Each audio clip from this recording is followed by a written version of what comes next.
Hello সবাইকে, কেমন আছেন সবাই? আমার নতুন আরেকটি ছোট্ট ভিডিওতে আপনাদেরকে স্বাগতম জানাচ্ছি। আজকে ছুটির দিন এবং খুব সকাল সকাল আমরা ঘুম থেকে উঠেছি, কারণ আমাদের ডক্টরের অ্যাপয়েন্টমেন্ট ছিল। তাই আমরা তিনজন তাড়াতাড়ি ব্রেকফাস্ট করে চলে যাই ডাক্তারের চেম্বারে। সেখানে গিয়ে এই যে আমরা অপেক্ষা করছি। অপেক্ষা করতে করতে হঠাৎ আমার মেয়ে খেয়াল করে একটা ছোট বাবু, সে খুব করে চাচ্ছিল সে ছোট বাবুটাকে একটু টাচ করার জন্য। তার বাবাকে বলে তখন তার বাবা সে ছোট বাবুটার কাছে নিয়ে যায়। পরে সে আবার বায়না ধরে সে একটু তাকে কোলে নিবে। আমার মেয়ে খেলার মধ্যে ক্লে নিয়ে খেলতে খুব পছন্দ করে।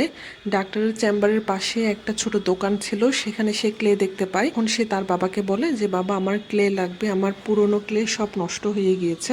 তার বাবা আবার তাকে ক্লে কিনে দেয়। এখন সেটা নিয়ে সে চুপটি করে বসে আছে, সে খোলা ট্রাই করছে। কখন সে বাসায় যাবে জিজ্ঞেস করলো, বাসায় গেলে ক্লে নিয়ে খেলতে পারবে। কাজ শেষ করে বাসায় ফেরার পথে সেদিনের সে তরমুজ ভর্তি ট্রাকটা দেখতে পায়। তারপর সেখানে আমরা বাইকটা থামা তরমুজ নিব বলে। তারপর যখন আমি ভিডিও করছিলাম না, সেই ভাইয়াটাই বলছিল যে দিদি আজকে আপনি ভিডিও করবেন না, আপনি ভিডিও করলে ভালো লাগে। আমি ভিডিও করা যখন শুরু করছি তারপর উনি তরমুজটা কেটে দেখালো। চলে আসলাম বাসায় এসে আমি তাড়াহুড়া করে রান্নাটা বসিয়ে দিয়েছি, দুপুরের রান্নার মাঝে মাঝে আমি টুকটাক কাজ করে নিচ্ছিলাম। এর মাঝে গতদিন আমি কিছু গোটা গরম মশলা কিনে এনেছিলাম বাজার থেকে, সেগুলো এখন ধুয়ে একটু রোদে দিব। গরম মশলা গুঁড়াটা আমি বাসায় রেডি করি, ওটা শেষ হয়ে গিয়েছে। এখন চট্টগ্রাম শহরে থাকবো, আমার জামাই মাঝে মাঝে রান্না করে, তখন তার সেই মশলাটা লাগবে, এজন্য এটা আমি রেডি করে রেখে যাব। আজকে দুপুরে রান্না বান্নায় আছে আমাদের লেটকা খিচুড়ি, মুরগি ভুনা করেছি, একটু সালাদ আছে, আর আমার মেয়ের জন্য আলাদা খিচুড়ি করেছি, ওর জন্য আলাদা মুরগির মাংস। আগামীকাল চট্টগ্রামে চলে যাব, এজন্য আমি আজকে সিম্পল খাবার দাবারই রান্না করেছি।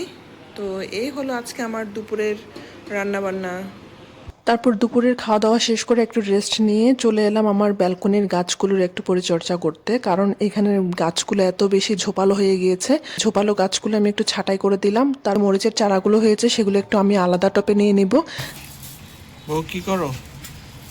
এখানে কিছু মরিচের চারা হয়েছে না, বড় হয়ে গেছিল, এখন সেগুলো আমি আলাদা টবে দিয়ে দিলাম। এই যে এখানে ছোট চারা তো, এখানে খুব কড়া রোদ নাই, মানে তো ছায়া রোদ দুটো মিলে আছে, সমস্যা নেই।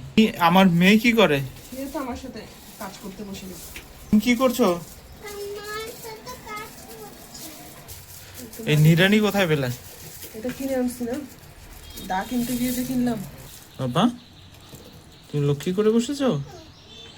আর ওই মরিচ গাছে তো দেখি অনেক ফলন হয়েছে, পুরো গাছ তো মরিচ দিয়ে ভরা, পাতা কম মরিচ বেশি।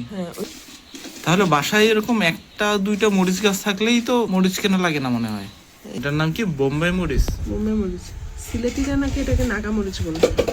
ফাইনালি আমার বাগানের পরিচর্যা করা শেষ। প্রায় সবগুলো গাছই আমি একটু ছাঁটাই করে দিয়েছি, আর ব্যালকনিটা একটু ক্লিন করে নিয়েছি। এখন দেখতে অনেক সুন্দর লাগছে। আর এই হলো আজকে আমার ছুটির দিনের সারাদিনের কাজকর্ম। দেখা হবে পরবর্তী কোনো ভিডিওতে। ধন্যবাদ সবাইকে।